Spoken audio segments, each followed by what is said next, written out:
어떤 사람이 보석상에 가서 이것저것 구경을 하다가 보기에 비해서는 아주 비싼 가격표가 붙어 있는 보석 하나를 보게 되었습니다. 그래서 주인에게 물었다고 합니다. 이 보석은 별로 좋아 보이지도 않는데 왜 이렇게 가격이 비싼 것입니까? 그러자 보석상 주인은 그 보석을 꺼내서 말없이 두 손으로 꼭 감싸 쥐었습니다. 그리고 잠시 후에 그 손을 펴게 되자 그 보석에서는 무지개처럼 아름다운 빛이 빛나고 있는 것이었습니다. 보석상 주인은 손님에게 이렇게 말을 합니다. 이 보석은 오팔이라고 하는 보석입니다. 이 보석은 사람이 손으로 따뜻하게 감싸주게 되면 그 안에 숨겨져 있는 아름다운 빛을 낸답니다. 오팔이라고 하는 보석은 사람의 체온으로 따뜻하게 감싸줄 때 아름다운 빛을 내는 보석입니다. 공동체 안에는 오팔이라고 하는 보석처럼 누군가의 손으로 따뜻하게 감싸주기 전에는 빛을 잃은 보석과 같은 이들이 있습니다. 그러나 빛을 잃은 그 보석을 감싸주는 누군가의 따뜻한 손길이 있게 될 때 그것이 무지개처럼 아름다운 빛을 내는 보석으로 변하게 됩니다. 우리 공동체 안에 빛을 잃은 보석이 그 안에 숨겨져 있는 빛을 환하게 드러낼 수 있도록 따뜻한 손길로 감싸주는 이들이 가득한 우리 부산진교회가 되기를 원합니다. 그리하면 우리 교회가 보석 같은 이들로 가득 찬 교회가 되는 보석처럼 아름다운 교회가 될 줄로 믿습니다.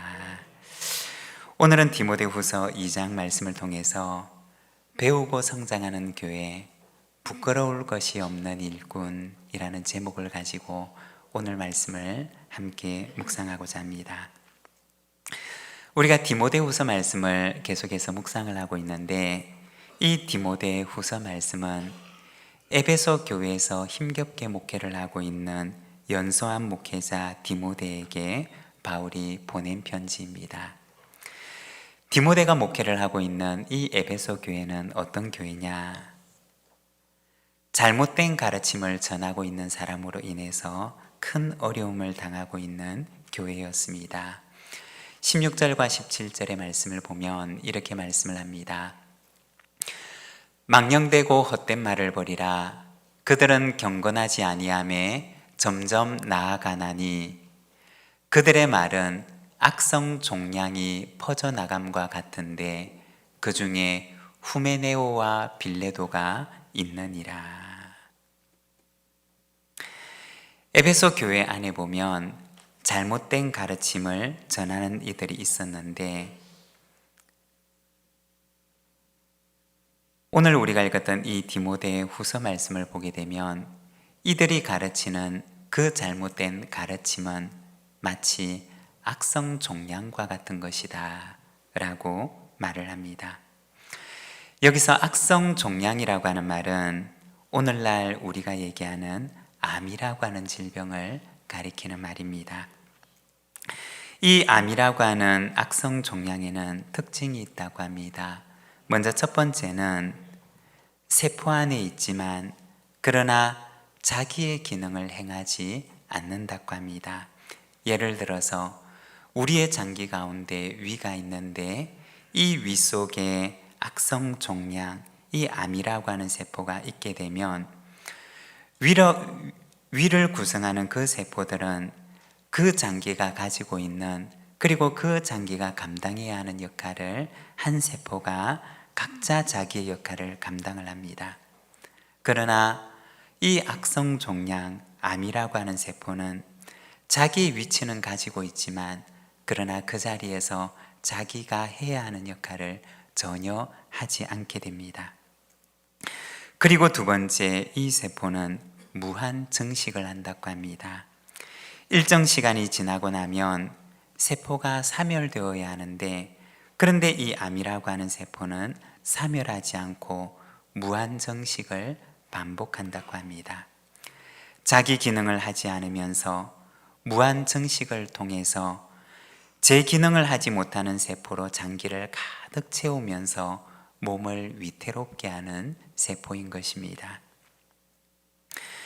에베소 교회 안에서는 잘못된 가르침을 전하는 이들이 있었는데 이들이 바로 이와 같았다는 것입니다.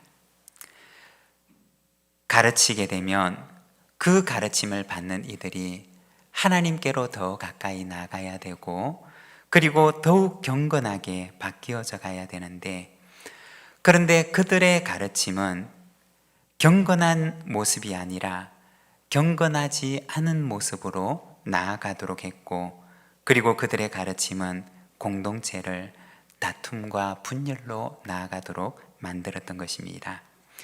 17절에 보면 이러한 가르침을 전하는 이들 가운데 후메네오와 빌레도가 있다고 말을 합니다. 디모데전서 1장 19절과 20절에도 보면 이와 같은 이들에 대해서 이야기를 하는데 이렇게 말씀을 합니다. 믿음과 착한 양심을 가지라. 어떤 이들은 이 양심을 버렸고 그 믿음에 관하여는 파선하였느니라. 그 가운데 후메네오와 알렉산드가 있으니 내가 사탄에게 내어준 것은 그들로 훈계를 받아 신성을 못 오가지 못하게 하려 함이라. 이 디모데전서 1장 말씀을 보게 되면 그들은 무엇과 같으냐? 믿음에 관해서는 파선한 배와 같다고 이야기를 합니다. 그들 가운데는 후메네오와 알렉산더와 같은 이가 있다고 말을 합니다.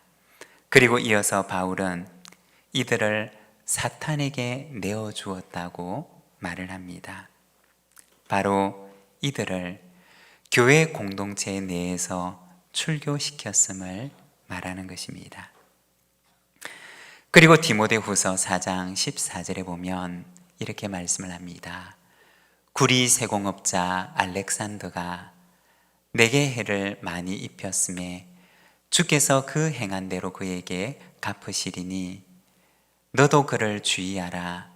그가 우리 말을 심히 대적하였느니라. 이 디모데후서 4장에 가서는 특별히 알렉산드라고 하는 사람에 대해서 이야기를 하는데, 이 사람은 바울에게 해를 많이 입혔다고 말을 합니다. 그리고 그는 주께서 그가 행하신 대로 갚으시리라는 것과 너도 그를 주의하라고 당부를 합니다. 디모데가 목회를 하고 있는 에베소 교회는 잘못된 가르침을 전하는 이들로 인해서 많은 어려움과 진통을 겪었습니다. 그리고 지금도 그들의 영향력이 여전히 남아 있어서 바울은 디모데에게 당부하기를 너도 주의하라고 당부를 하는 것입니다. 그러면서 바울은 디모데에게 너는 진리의 말씀에 부끄러움이 없는 자로 인정되기를 힘쓰라고 당부를 하고 있습니다. 부끄러움이 없는 일꾼이란 어떤 일꾼을 말하는 것일까요? 15절에 보면 너는 진리의 말씀을 옳게 분별하며 부끄러울 것이 없는 일꾼으로 인정된 자로 자신을 하나님 앞에 드리기를 힘쓰라고 말합니다. 여기 보면 인정된 자라고 하는 말이 나오는데, 이 인정되다라고 하는 말은 원어 성경의 헬라어로 도키모스라고 하는 단어를 사용합니다. 이 말은 시험을 거쳐서 통과되었다라고 하는 의미입니다. 이렇게도 이 사람을 시험해보고 또 저런 시험이 그 사람에게 찾아왔지만 그러나 이러한 시험들을 잘 통과해서 그는 합격했음을 말하는 것입니다. 이와 같이 너는 하나님 앞에 인정된 자로 서게 되기를 힘쓰라고 당부하는 것입니다. 바울이 당부하는 인정된 자는 무엇을 말하는 것일까요? 먼저 첫 번째는 깨끗함으로 인정된 자가 되라고 당부를 합니다. 20절과 21절의 말씀을 우리가 자막을 보면서 함께 봉독하겠습니다. 큰 집에는 금그릇과 은그릇뿐 아니라 나무그릇과 질그릇도 있어 귀하게 쓰는 것도 있고 천하게 쓰는 것도 있나니 그러므로 누구든지 이런 것에서 자기를 깨끗하게 하면 귀히 쓰는 그릇이 되어 거룩하고 주인의 쓰심에 합당하며 모든 선한 일에 준비함이 되리라. 아멘. 여기 이 말씀에 보면 주인이 쓰는 그릇에 대해서 말씀을 하고 있습니다. 저는 부교육자 시절에 커피를 참 좋아하는 동료 목사님들이 계셨습니다. 그리고 그분들과 함께 있다가 보니 어느샌가 저도 모르게 커피를 좋아하게 되었습니다. 그리고 언젠가부터는 같은 커피를 마시더라도 예쁜 잔에 담아서 먹는 것을 좋아하게 되었습니다. 똑같은 커피이지만 예쁜 잔에 담아서 먹게 되면 마치 왠지 더 맛있는 것처럼 여겨졌습니다. 그래서 저도 가급적이면 누군가에게 커피 한 잔을 대접을 해도 예쁜 잔에 담아서 대접을 하려고 합니다. 그런데 아무리 예쁜 잔이 있다 하더라도 씻지 않은 잔에 커피를 담아서는 손님에게 내어줄 수가 없는 것입니다.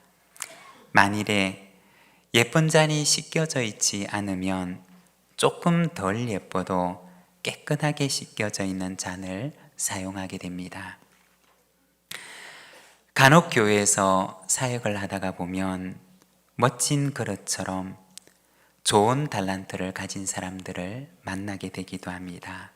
하지만 그 좋은 달란트가 공동체에 유익이 되지 못하고 오히려 공동체를 어렵게 하는 경우들을 간혹 보게 됩니다. 개인의 성품의 문제로 혹은 재정의 문제로 혹은 윤리적인 문제로 자기를 깨끗하게 지키지를 못해서 멋진 그릇과 같이 좋은 달란트를 가진 사람이지만 그러나 잘 쓰임받지를 못하는 경우들을 보게 됩니다. 주인은 어떤 그릇을 귀한 자리에 내어놓느냐? 멋지지만 깨끗하지 못한 그릇과 조금 덜 멋지다 하더라도 깨끗한 그릇이 있다면 이 둘 가운데 조금 덜 멋있어도 깨끗하게 준비되어 있는 그릇을 귀한 자리에 내어놓게 됩니다. 여러분, 혹시 나에게도 주님께서 사용하실 수가 없는 정결하지 못함이 있지는 않으십니까?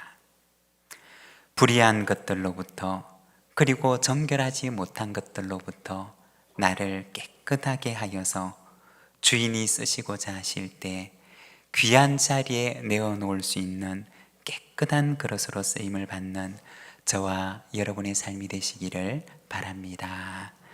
그리고 두 번째는 의와 믿음과 사랑과 화평을 따름으로 인정된 자가 되라고 당부를 합니다.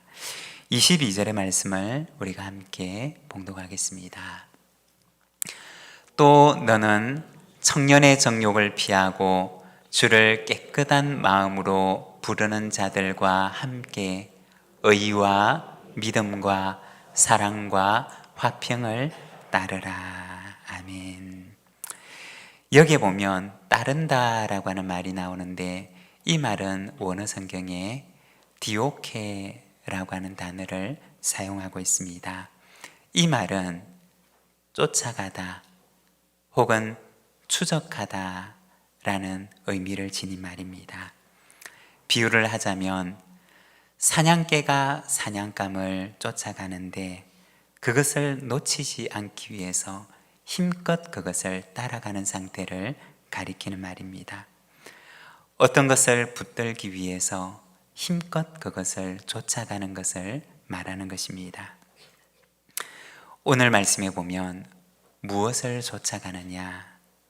의와 믿음과 사랑과 화평을 쫓아가라고 말을 합니다. 지금 디모데가 목회를 하고 있는 이 에베소 교회가 놓인 상황을 보게 되면 그 속에는 논쟁과 다툼이 있었습니다. 14절의 말씀을 보게 되면 너는 그들로 이 일을 기억하게 하여 말다툼을 하지 말라고 하나님 앞에서 엄히 명하라. 이는 유익이 하나도 없고 도리어 듣는 자들을 망하게 함이라.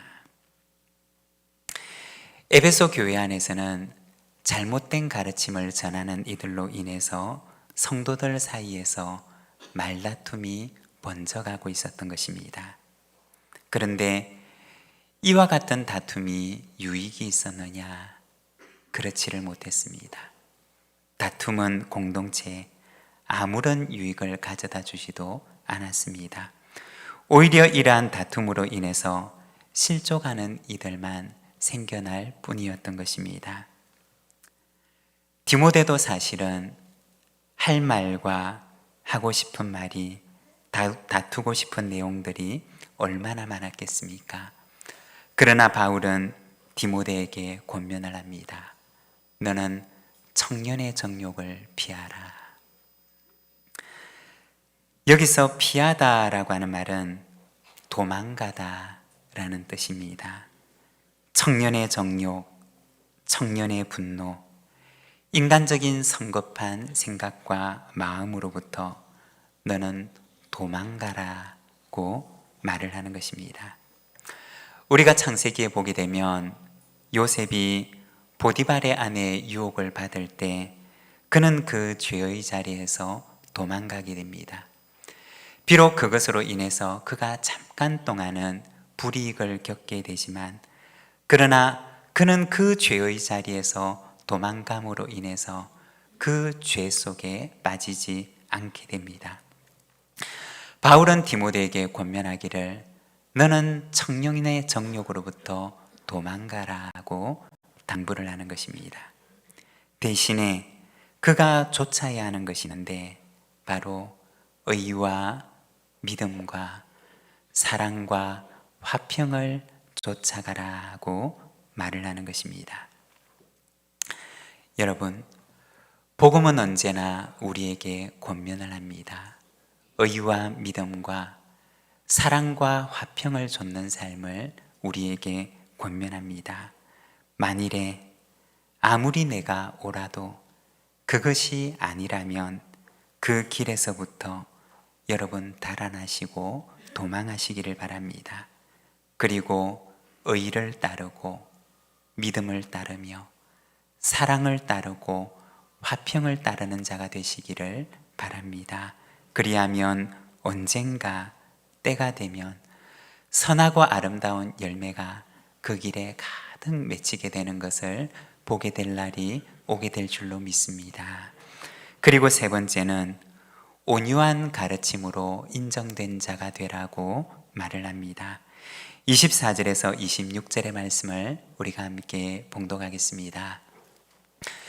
주의 종은 마땅히 다투지 아니하고 모든 사람에 대하여 온유하며 가르치기를 잘하며 참으며 거역하는 자를 온유함으로 훈계할지니 혹 하나님이 그들에게 회개함을 주사 진리를 알게 하실까 하며 그들로 깨어 마귀의 올무에서 벗어나 하나님께 사로잡힌 바 되어 그 뜻을 따르게 하실까 함이라. 아멘. 25절에 보면 거역하는 자를 온유함으로 훈계할지니 라고 말을 합니다. 온유한 가르침과 온유한 훈계를 당부하고 있는 것입니다. 여기서 온유하다라고 하는 말은 잘 훈련된 말의 온순함을 가리키는 말입니다. 여러분, 우리가 말이라고 하는 동물을 생각해 보면 이 말이라고 하는 동물은 얼마나 힘이 센 동물입니까? 그러나 이 말을 위험한 전장에서도 사용을 하는 것은 잘 훈련된 말은 언제나 주인의 명령에 따르는 온순함을 가지고 있기 때문입니다. 위험한 전장에서도 힘을 아무렇게나 사용을 하지 않고 오직 주인의 명령에 따라 힘을 사용할 줄 아는 온순함을 지니고 있기 때문인 것입니다. 바울은 디모데에게 이와 같은 온유함을 당부하고 있습니다. 거역하는 자를 온유함으로 훈계하라고 당부를 합니다. 왜냐? 혹시 하나님께서 그들에게 회개함을 주셔서 그들도 진리를 알게 하시지 않을까 하는 기대의 마음 때문이었던 것입니다. 온유함을 통해서 한 영혼을 얻을 수 있을까 하는 그 기대 속에서 이와 같은 당부를 하고 있는 것입니다. 지금은 비록 투박하고 빛을 잃은 돌멩이처럼 보여도 온유와 사랑을 가지고 그리고 따뜻한 가르침으로 그를 안아주게 되면 마치 앞서 이야기를 나누었던 오팔과 같은 보석처럼 그 안에 숨겨진 빛이 드러나게 되는 날이 오지 않을까 하는 기대 속에 바울은 디모데에게 온유한 훈계를 부탁하는 것입니다. 바울은 어려움에 처해 있는 에베소 교회에서 목회를 하는 연소한 목회자 디모데에게 건강한 교회를 세우기 위한 당부를 합니다. 먼저 좋은 일꾼으로 인정된 자가 되기를 당부를 합니다. 깨끗한 그릇이 되기를 당부하고 의와 믿음과 사랑과 화평을 쫓는 자가 되기를 당부하고 그리고 온유한 가르침을 당부합니다. 2024년 이 한 해는 우리 교회 안에도 마치 빛을 잃은 보석을 따뜻하게 감싸주는 누군가처럼 우리 안에 빛을 잃은 보석과 같은 이를 따뜻한 사랑으로 감싸주어서 주님의 몸 된 교회가 건강하고 아름다운 교회로 보석 같은 이들로 가득한 교회로 만들어가게 되기를 소망합니다. 오늘 우리에게 주신 말씀을 생각하며 우리 함께 응답의 기도로 하나님 앞에 나가겠습니다.